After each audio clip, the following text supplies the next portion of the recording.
suporta, macho, pero nangongolekta ng daan-daang Barbie dolls. Ang service crew mula Calamba sa Laguna na si Darwin, batak sa trabaho. Ang kanyang pangangatawan, borta. Pag po wala pong pasok, nagbabarbills po ako. Pagka-uwi ng kanilang bahay, ang kanya namang binubuhat, mga storage box na ito, maingat niya itong ibinababa.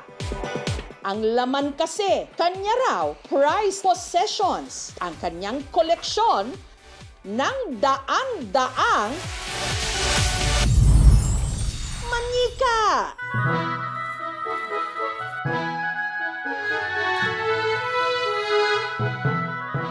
Dito po nakalagay yung mga brand new po. Ito po yung paborito ko sa lahat, yung Ken po. Ito naman po sa may black po. Dito po yung mga pre-love po. Ganito po yung buhok niya kasi po napaglaruan na po. Nabili ko na po ito, putol na po yun talaga yung buhok niya. Tapos rubber legs po siya, nabibend. Yan. Dito po yung mga vintage Barbie po. May mga rare po, ganun po. Ito po yung pinaka-paborito ko. Dalawa po sila. Mga top model po sila. Si si Maki. Meron din po ako mga kumpare, nabibigla po sila na, oh, bakit ganyan yung collection mo? Hindi ba parang yan, pambabayan? Bortang Barbie collector yarn? Ang doll collection ni Darwin umabot na ngayon ng 600 piraso. Ang isa sa pinakaunang manika na kanyang binili, isang Barbie Extra na kilalang fashion icon. Ito po yung una kong nabili. Sa sahod ko po na 3,000 po. Galing po sa pagod hirap ko po. Para naman maka-score siya sa mga rare na manika, sumali pa si Darwin sa isang Facebook group ng mga nagba-buy and sell ng dolls. Nakakita po ako ng mga rare po na Barbie. In-order ko po, kahit mahal po. Isa sa mga nabili niya, ang vintage doll na si Midge. Best friend ni Barbie noong inilaunch ito ng Mattel taong 1963. Pero dahil wala raw itong mga damit nung nabili ni Darwin, naghanap pa siya ng mga maisusuot ni Midge online. Nabili ko lang din po ng tingi-tingi, saka yung sapatos niya po.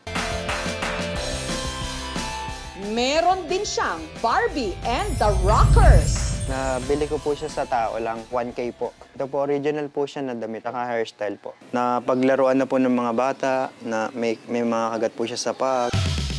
May koleksyon din si Darwin ng mga top model Barbie. Ang bias niya sa mga ito, yung Bob Mackie Barbie doll na idinisenyo ng sikat na fashion designer na siya rin minsan gumagawa ng mga gown sa mga beauty pageant na si Bob Mackie. Gaya na lang daw ng damit na ito na pagmamay-ari ni #1 Barbie, ang kauna-unahang bersyon ng Barbie doll na inilabas ng Mattel taong 1959. Nilagay ko po muna sa ibang Barbie po yung damit kasi po wala pa po kasi po yung doll na po yun. Napakamahal po bilhin. Meron din si Darwin ng mga Pinay Barbie. Made in Philippines yung Mattel sa Bataan po. Dalawa po silang nasa akin. Dahil karamihan sa kanyang mga manika, luma na, alagang-alaga niya ang mga ito. Inaral pa niya kung paano sila i-restore at i-preserve. Corona. Kaya po ito po yung napili kong paliguan kasi po gulo-gulo po yung buhok niya. Nilagyan na po siya ng shampoo. Tapos susuklayin na po siya ngayon para ma-straight po yung buhok niya. Babanlawan po siya, tapos lalagyan na po siya ng conditioner. Hindi ko na po mapaliguan po lahat kasi po magastos po ang pagpapaligo ng manika. At saka ibinababad sa mainit na tubig para bumalik sa pagiging straight ang buhok.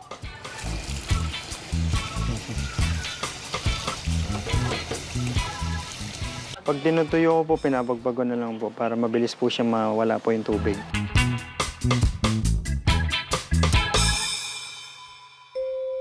Pagka-stress po ako, tinatabi ko po siya sa higaan po. Sinisigurado ko po na hindi po siya madadaganan.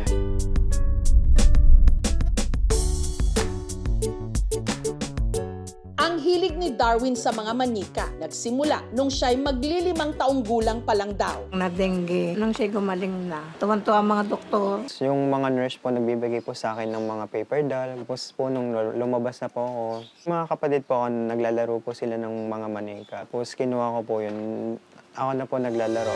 Alam ni Darwin na dahil sa kanyang doll collection, may mga napapataas ang kilay. Baka isipin po nila na bakla, ganun po.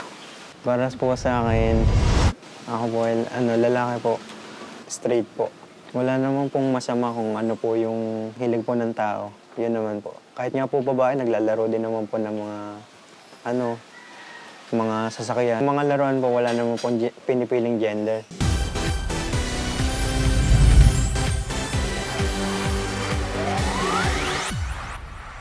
Ang hilig niyang ito, kailanman, hindi raw naging problema sa kanyang mga magulang. Katunayan, ang pinakauna niyang manika, pasalubong sa kanya ng kanyang tatay Frisco. Ang trabaho ko po kasi ng tatay ko yung nag-aano po sa mga garbage, tapos nakakapulot po siya ng mga manika po doon.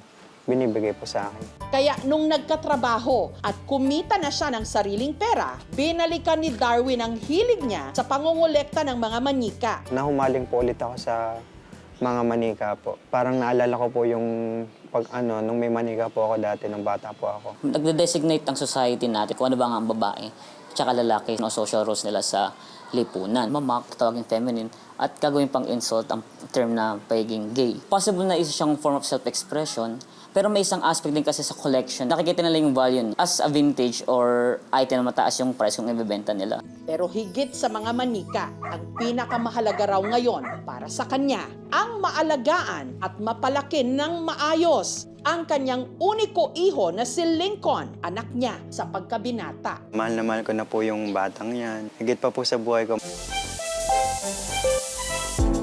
Pangarap ko din po na maayos din po silang paglagyan po. Makakikita po sila pag naka-display na po sila.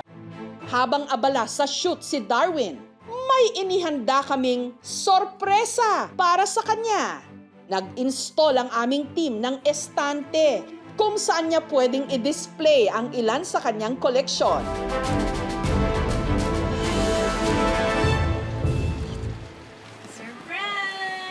Sarap mo. Nagulat kayo, sir? Opo, nagulat po ako. Maganda po. Hindi ko po inasan na may gantong sorpresa po. Salamat po, Dini. Masaya po. Hindi ko na po ipa-plastic.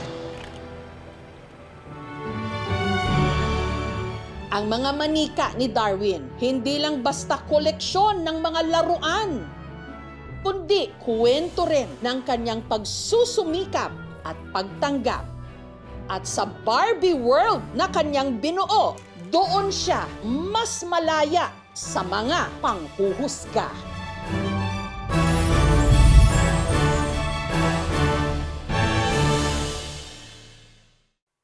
Thank you for watching, mga kapuso. Kung nagustuhan niyo po ang videong ito, subscribe na sa GMA Public Affairs YouTube channel. And don't forget to hit the bell button for our latest updates.